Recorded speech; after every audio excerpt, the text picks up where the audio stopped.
Hi guys, we're going to talk about the new generation Motec harness for the Gen 4 motors. Mitch is going to point out the items and I'm going to talk.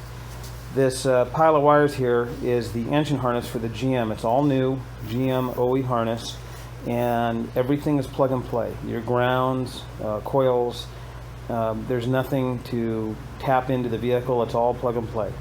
This is your GM computer, and over here is your Chrysler computer. Now, these two connectors between the GM and Chrysler computer are it. We've eliminated the C100 harness essentially, and it's plug and play. Now, there are two wires that need to be connected into the C3 connector, which is on your chassis, which you don't remove, and then the remaining wires that come off here go to your bulkhead connector. They do your starter motor and your transmission range sensor, which again are pretty much plug and play. The two connectors over there are a coolant tank and Pringle, but this is for actually an earlier kit. Those will not be there on the newer builds. And that's it. The red wire here is your power wire to power up the GM system.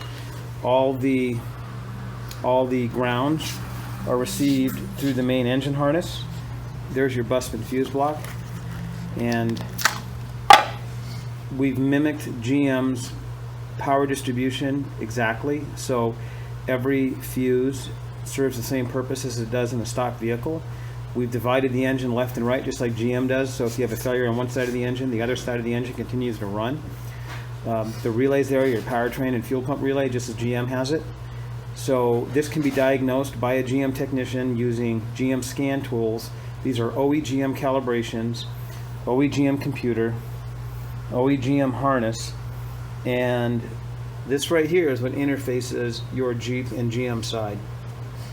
We've come a long way with our electronics, and we've simplified this to where the installation is much less than it used to be.